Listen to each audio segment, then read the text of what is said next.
Question number 12, how does Al aluminium atom form cation. Al का atomic number 13 होता है। अब एक एल्यूमिनियम एटम जो है इसके वैलेंस शेल में कितने इलेक्ट्रॉन होंगे। अगर आप पिक्चर्स को देखें तो पहले शेल में 2 इलेक्ट्रॉन है, दूसरे में 8 और तीसरे में 3।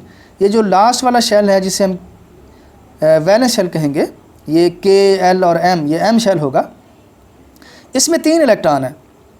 तो अब ये 3 इलेक्ट्रॉन लूज़ करेगा, it loses these 3 electron and forms Al positive ion. तो जब ये 3 लूज़ कर देगा, यानी बैरूनी शेल जो है इसका आउटर मोस्ट शेल, वो सारा का सारा तीनों इलेक्ट्रॉन लूज़ कर देगा, तो 2 शेल रह जाएंगे K और L, 2 और 8।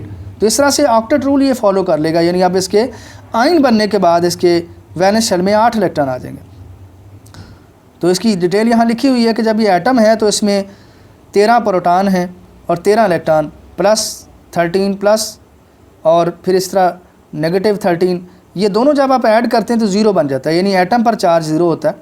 दूसरी तरफ जब इलेक्ट्रॉन 3 लूज़ हो जाएंगे तो फिर इलेक्ट्रॉनों की तादाद कम हो जाएगी। प्रोटॉन तो न्यूक्लियस में वही रहेंगे, तो चार्ज ऑफ प्रोटॉन प्लस 13 रहेगा, चार्ज ऑफ इलेक्ट्रॉन आइन के अंदर -10 रह जाएगा। तो इस तरह जब हम प्लस 13 और -10 को ऐड करेंगे तो प्लस 13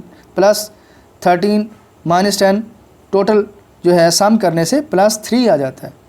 तो इट मीन कि after losing 3 electron Al atom gets +3 charge.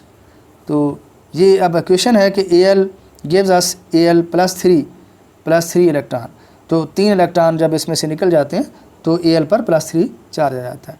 Very simple case है, ये डायग्राम भी आप बना सकते हैं और लिख सकते हैं कि एल्यूमिनियम एटम के बैरूनी शेल में 3 इलेक्ट्रॉन होते हैं, इन्हें खारिज करके 3+ चार्ज वाला आइन कैटाइन Al +3 बनाता है।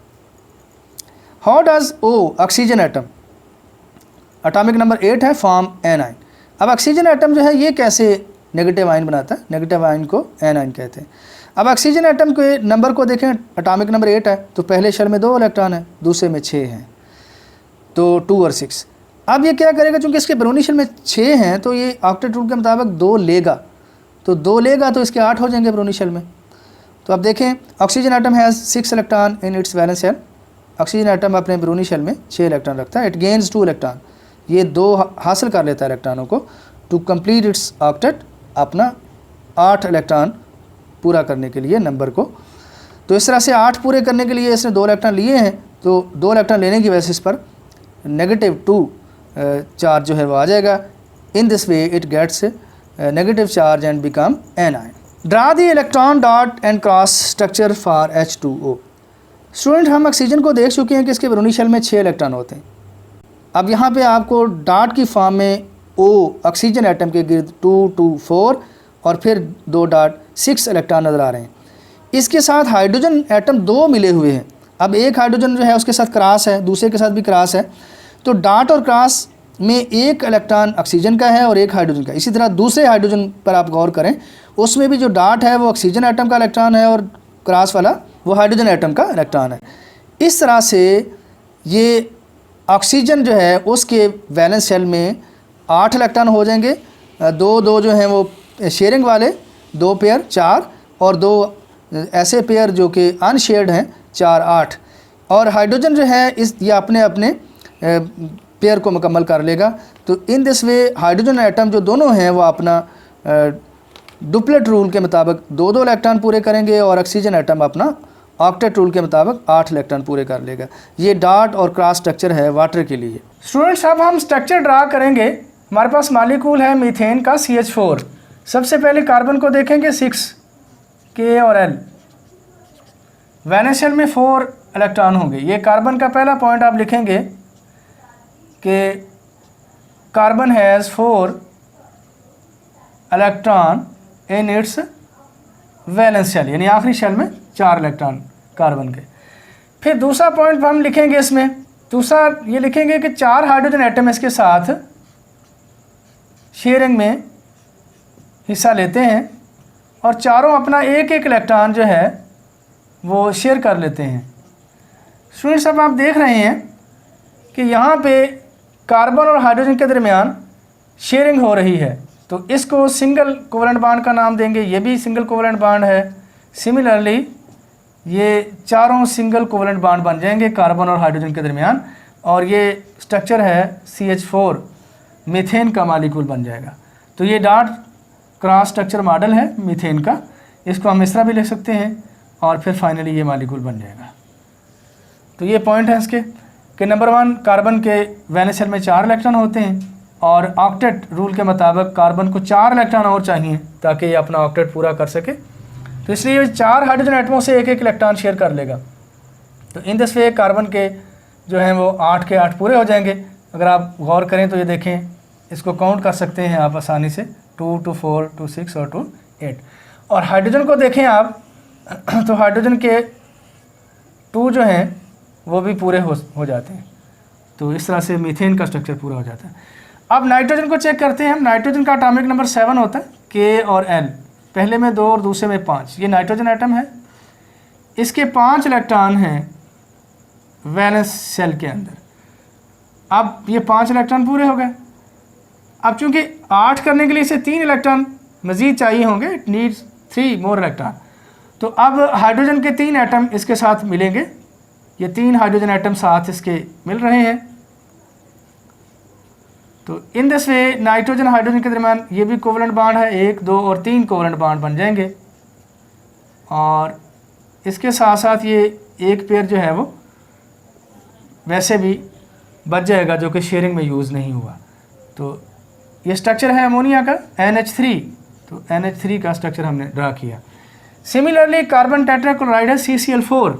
क्योंकि कार्बन के बारे में हम पहले जान चुके हैं कि इसके 4 इलेक्ट्रॉन होते हैं, तो ये कार्बन है 1 2 3 और 4। लेकिन क्लोरीन को आप देखें, इसका 17 नंबर है, K L और M, 2 8 और 7। तो 7 इलेक्ट्रॉन यहाँ पे क्लोरीन के हम ड्रा करेंगे।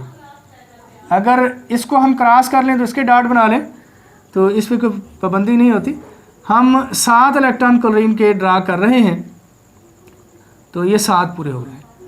सिमिलरली यहाँ भी क्लोरीन के हमने 7 ड्रा करने हैं, 2 2 4 2 6 और 7। सिमिलरली यहाँ भी क्लोरीन के लिए 7 ड्रा करेंगे,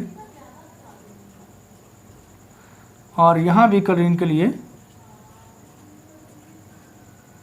7 इलेक्ट्रॉन।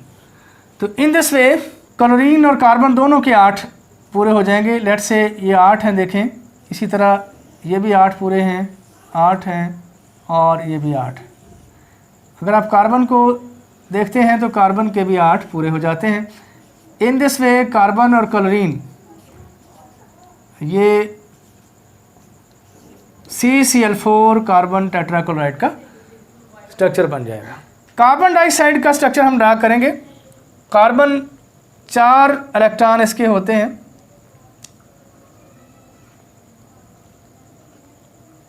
अब ऑक्सीजन का नंबर चूँकि हम जानते हैं 8 होता है, तो इसमें 6 इलेक्ट्रॉन हैं। यहाँ पे हम ऑक्सीजन बनाएंगे दोनों तरफ ऑक्सीजन एटम, और ऑक्सीजन के 6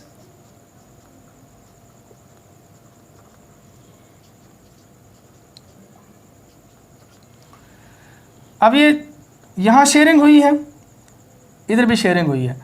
अब चूँकि अगर हम देखते हैं तो ये ऑक्सीजन के गिर्द भी 8 पूरे हो जाते हैं, इसके भी ऑक्सीजन के गिर्द 8 हैं, और कार्बन को अगर हम देखें तो इस तरह से कार्बन के भी 8 पूरे हो जाते हैं।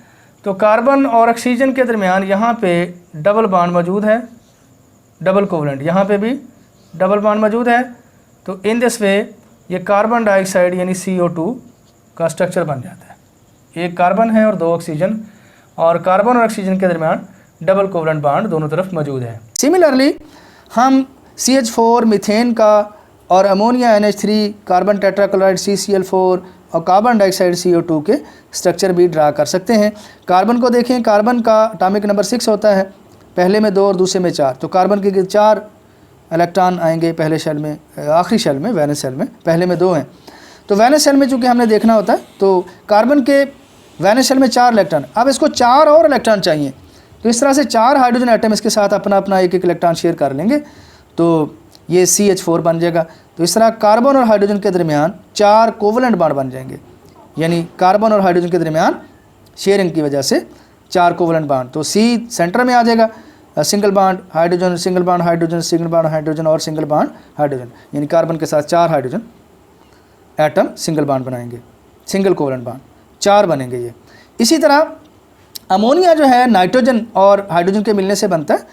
तो नाइट्रोजन के वैलेंस शेल में 5 इलेक्ट्रॉन है, क्योंकि नाइट्रोजन का नंबर 7 होता है, पहले में 2 और दूसरे में 5। अब ये 5 इलेक्ट्रॉन जो हैं इनको 3 और चाहिए नाइट्रोजन एटम को, ताकि अपना जो है वो 8 इलेक्ट्रॉन पूरे कर सकें। तो लिहाजा 3 हाइड्रोजन इसके साथ शेयर कर लेंगे और 3 कोवेलेंट बॉन्ड बन जाएंगे नाइट्रोजन और हाइड्रोजन के दरमियान। सिमिलरली कार्बन और क्लोरीन के दरमियान भी शेयरिंग होगी, 1-1 इलेक्ट्रॉन। कार्बन के 4 इलेक्ट्रॉन जो हैं वैलेंस शेल वाले, हर क्लोरीन के साथ 1-1 इलेक्ट्रॉन शेयर करके ये अपना 8 पूरे कर लेंगे और क्लोरीन के हर एटम के भी 8 हो जाएंगे, ये CCl4 बन जाएगा। इसी तरह कार्बन और ऑक्सीजन के दरमियान भी शेयरिंग होगी।